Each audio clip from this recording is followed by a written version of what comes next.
Hello मेरे प्यारे बच्चों। कैसे हैं आप सब? आई होप आप सब बहुत अच्छे होंगे। मन लगा के मेहनत कर रहे होंगे, पढ़ाई कर रहे होंगे। तो मेरे बच्चों, सब लोग अच्छे से पढ़ाई करना स्टार्ट कर दो। अभी एक क्रूशियल टाइम आ गया है ना मेरे बच्चों? और आपके लिए हम नोट्स तो बनवा ही रहे हैं। जिस बच्चे को नोट्स चाहिए वो NEET JEE master class Telegram पे जाओ, वहाँ पे बोलो। जिस भी चैप्टर के चाहिए आपको मिल जाएंगे, मैं प्रोवाइड करा दूंगा। केमिस्ट्री, बायोलॉजी, फिजिक्स, समझ रहे हो मेरे बच्चों? थोड़े दिन बाद मैं कोशिश करूंगा मैथ्स वाले सर को भी लाने का या मैडम को लाने का, ताकि आपको पूरा 9th और 10th का कंटेंट मिले यहाँ पे। ठीक है, मेरे बच्चों को कहीं और जाना ना पड़े। तब तक बने रहिए मेरे साथ, पढ़ते रहिए मेरे बच्चों। तो लास्ट जो लेक्चर था मेरे बच्चों, मैंने पढ़ा था वहां पे मिरर फॉर्मूला। समझ रहे हो? मैंने आपको लास्ट लेक्चर में बताया था मिरर फॉर्मूला के बारे में, which is 1/v+1/u is equals to 1/f। ठीक है, उसका एक न्यूमेरिकल भी किया था हमने। तो आज अपन करने वाले हैं मैग्निफिकेशन। क्या पढ़ने वाले हैं बच्चों? मैग्निफिकेशन। ठीक है, तो चलिए आज का अपना हेडिंग लगाइए, कॉपी पेन उठाइए, लिखिए मेरे साथ। मैग्निफिकेशन।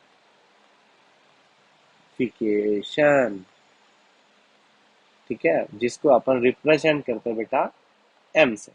ठीक है मेरे बच्चों, तो इस मैग्निफिकेशन के बहुत सारे फॉर्मूलाज हैं, ध्यान से सुनिएगा। एक मैग्निफिकेशन आता है M is equals to H2/H1।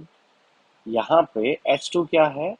Height of image. H1 क्या है बेटा? Height of object. ठीक है बेटा, तो अगर आपको हाइट ऑफ इमेज गिवन हो, हाइट ऑफ ऑब्जेक्ट गिवन हो, तो मैं वहां से मैग्निफिकेशन निकाल सकता हूँ। या मैग्निफिकेशन गिवन हो, हाइट ऑफ ऑब्जेक्ट गिवन हो, मैं आप वहां से हाइट ऑफ इमेज भी निकाल सकता हूँ। ये था अपना फर्स्ट फॉर्मूला। सेकंड फॉर्मूला क्या होता है बेटा? m is equals to minus, ये लगाना मत भूलना, v/u, which is equals to, v का मतलब इमेज डिस्टेंस।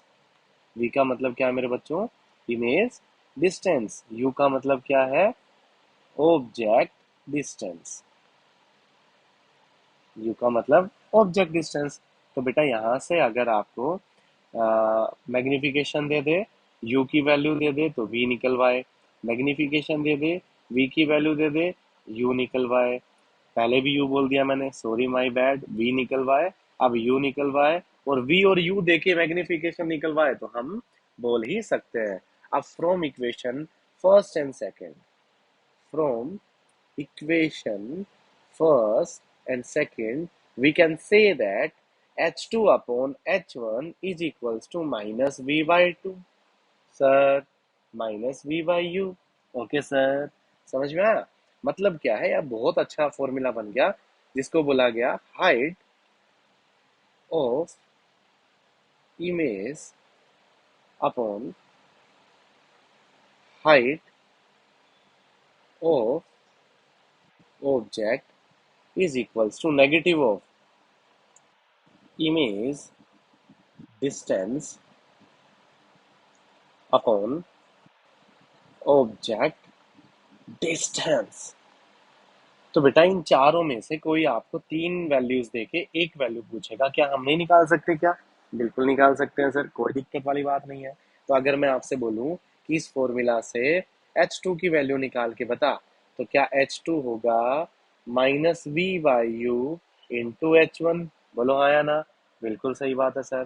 तो ये H2 क्या है? Height of image. ये क्या है? Height of image. तो मैं हाइट ऑफ इमेज कैसे निकालूंगा? -V/U इंटू H1 करके। अगर मैं आपसे बोलूं what is the value of H1, then H1 is -H2 into U/V। तो यहां से मैंने क्या निकाल लिया मेरे बच्चों? H1 की वैल्यू। और H1 क्या है? Height of object. H1 क्या है? Height of object. ठीक है बेटा, तो ये एक तो दो फॉर्मूलाज ये थे। तीसरा फॉर्मूला मेरे पास आता है, third formula is magnification is equals to focal length upon f minus u, which is F क्या है मेरे बच्चों? Focal length. अगर आपको फोकल लेंथ गिवन हो, मैग्निफिकेशन गिवन हो और ऑब्जेक्ट डिस्टेंस पूछे तो मैं ये यूज कर सकता हूँ, upon focal length minus object distance. ये एक फॉर्मूला होता है। फोर्थ फॉर्मूला होता है मेरे बच्चों, magnification is equals to F minus V upon F. तो इसका फॉर्मूला बना बेटा, ये क्या है? Focal length minus image distance upon focal length upon focal length. ठीक है। अब फ्रॉम थर्ड एंड फोर्थ, बेटा आप थर्ड और फोर्थ से ऐसा भी लिख सकते हो कि जो मैग्निफिकेशन है ना, वो होगा F upon F minus U which is equals to F minus V upon F. कैसे भी आप यूज कर लो मेरे बच्चों, आप आराम से हर न्यूमेरिकल को सोल्व कर सकते हो। जिस बच्चे को ये सब याद है उसको कोई प्रॉब्लम नहीं आएगी न्यूमेरिकल्स सोल्व करने में। ठीक है बेटा। इसके बाद अपन थोड़ा मैग्निफिकेशन के बारे में बातें कर लेते हैं। बेटा ये जो मैग्निफिकेशन है ना, इसकी कुछ सिग्निफिकेंस होते हैं, या मैं बोलूँ कि ये जो मैग्निफिकेशन होता है, इससे अपन दो बातें बता सकते हैं।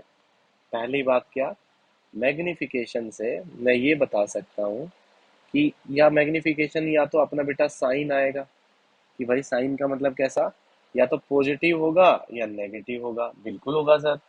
फिर मैं दूसरी बात ये बोल सकता हूँ कि जो मैग्निफिकेशन का मैग्नीट्यूड भी निकल के आएगा। बोलो हाँ या ना? बिल्कुल आएगा सर। क्या मैग्निफिकेशन का मैग्नीट्यूड निकल के आएगा? बिल्कुल, जिसको मोड ऑफ एम बोला जाता है। अब बेटा ये जो मैग्निफिकेशन का साइज आएगा ना, इसका भी कुछ अलग अलग सिग्निफिकेंस होता है। इसका भी अलग अलग सिग्निफिकेंस होता है। क्या? अगर बेटा जो मैग्निफिकेशन है वो पॉजिटिव आ गया, दैट मीन्स जो इमेज बनी है ना, वो कैसी बनी है? वर्चुअल बनी और इरेक्ट बनी। आपसे वो क्वेश्चन में पूछेगा कि बेटा नेचर बताओ कैसा है, तो आप वहां से मैग्निफिकेशन निकालोगे और देखोगे कि ये मैग्निफिकेशन पॉजिटिव है या नेगेटिव है। अगर पॉजिटिव आया तो वर्चुअल इमेज, अगर मैग्निफिकेशन नेगेटिव आया, अगर मैग्निफिकेशन नेगेटिव आया दैट मीन्स वहां पे कैसी इमेज फॉर्म कर रहा है? Virtual and inverted. कैसी? वर्चुअल भी करेगा और, सर ये क्या बोल रहे हो सर, सो सॉरी बेटा। मैग्निफिकेशन अगर पॉजिटिव आया तो वर्चुअल एंड इरेक्ट फॉर्म करेगा। मैग्निफिकेशन अगर नेगेटिव आया तो रियल एंड इन्वर्टेड फॉर्म करेगा। बोलो हाँ कि ना? बिल्कुल सही बात है सर, समझ में आ गया। एक एग्जांपल से मैं आपको समझाऊंगा, पहले आप मैग्नीट्यूड के बारे में देख लो। अगर मैग्निफिकेशन का मैग्नीट्यूड इक्वल्स टू 1 आया ना, तो जो इमेज बनेगी वो कैसी बनेगी? सेम साइज की, मतलब जैसा ऑब्जेक्ट वैसी इमेज। वाह, मजा आ गया सर। अगर मैग्निफिकेशन अगर मैग्निफिकेशन का मोड ग्रेटर देन 1 आया तो बेटा, सर ये तो थोड़ा प्रॉब्लम हो गया। ठीक है बेटा, मैं दूसरी जगह लिखता हूँ। ठीक है मेरे बच्चों, तो नीचे लिख रहा हूं मैं, जो मैग्निफिकेशन है, मैग्निफिकेशन, और मैं उसकी बात कर रहा हूँ किसकी? मैग्निफिकेशन में भी मैग्नीट्यूड की बात कर रहा हूँ। तो मैग्नीट्यूड में भी अपन तीन चीजों की बात करेंगे। किस किस की? पहली है मेरे बच्चों कि मैग्निफिकेशन का मैग्नीट्यूड अगर इक्वल्स टू 1 आ गया तो इमेज कैसी फॉर्म हुई? सेम साइज की। कैसी फॉर्म हुई? सेम साइज की। अगर मैग्निफिकेशन का मैग्नीट्यूड ग्रेटर देन 1 आ गया तो मेरे बच्चों जो इमेज फॉर्म होगी वो कैसी होगी? एनलार्ज्ड होगी। थर्ड एंड लास्ट आता है बच्चों कि जो मैग्निफिकेशन है ना, अगर मैग्निफिकेशन का मैग्नीट्यूड लेस देन 1 आ गया तो इमेज कैसी बनेगी बच्चों? डिमिनिस्ड बनेगी। अरे कैसी बनेगी? डिमिनिस्ड बनेगी। जैसे मान लो कोई क्वेश्चन में आपने मैग्निफिकेशन निकाला और उस मैग्निफिकेशन की वैल्यू आपके पास निकल के आई कि m इज इक्वल्स टू -5। तो काफी मेरे बच्चे इस मैम को देख के ये बोलेंगे कि सर, यहाँ पे जो इमेज बन रही है ना, नेगेटिव का मतलब तो रियल बन रही है, और साइज में कैसा हो जाएगा वो, डिमिनिस्ड हो जाएगा। कैसा हो जाएगा? डिमिनिस्ड। और मेरे बच्चे वहीं पे क्या हो जाते हैं? गलत हो जाते हैं। क्या हो जाते हैं? गलत। कैसे? चलो मैं बताता हूँ बच्चों। मैग्निफिकेशन का हम दो चीजें देखेंगे। साइन का अलग मतलब है, मैग्नीट्यूड का अलग मतलब है। अब यहाँ पे अगर आप बात करो, तो जो मैग्निफिकेशन का साइन आया है ना, वो कैसा आया है? नेगेटिव। दैट मीन्स इमेज तो कैसी बनी? Real and inverted. बात बिल्कुल सही है भाई। आपने वो बताया कि मैग्निफिकेशन नेगेटिव आया तो इमेज रियल बनी, बट ये डिमिनिश्ड वाली बात मेरे को नहीं बची। बेटा मैग्नीट्यूड तो उसका 5 है। That means magnitude of M is greater than 1 है। इसका मतलब इमेज कैसी बनेगी? एनलार्ज्ड बनेगी। अरे कैसी बनेगी? एनलार्ज। अगर बच्चों ये वाला पॉइंट बहुत अच्छा था। आपको मैग्निफिकेशन के सिग्निफिकेंस पता होने चाहिए, साइन पता होना चाहिए, मैग्नीट्यूड में पता होना चाहिए, न्यूमेरिकल्स बहुत आसान हो जाएंगे। तो बेटा यहीं पे मैं मेरा चैप्टर को खत्म करता हूँ, है ना। तो रिफ्लेक्शन चैप्टर का दी एंड हो गया है। जिस बच्चे को अगर मेरे बच्चे लोग बोलेंगे कि सर वन शॉट भी डालो, तो मैं वो भी डाल दूंगा, लेकिन मैं आपके ऊपर छोड़ देता हूँ। आप मेरे को कमेंट सेक्शन में जाके बताएंगे कि वन शॉट चाहिए कि नहीं चाहिए, या फिर आप अपने टेलीग्राम चैनल पे जाके भी बता सकते हैं। बेटा मेरे पास ये कंप्लीट चैप्टर के नोट्स हैं जो मैंने आपको पढ़ाए हैं। जिस बच्चे को चाहिए वो भी वहां जाके NEET JEE master class Telegram channel पे जाओ, और वहां पे बेटा लिख दो कि सर नोट्स मैं आपको प्रोवाइड करा दूंगा पीडीएफ फॉर्मेट में। ठीक है बेटा, इसका रिवीजन कर लेना। कोई भी डाउट आए, अपने पास चैनल है, आप कमेंट भी कर सकते हो।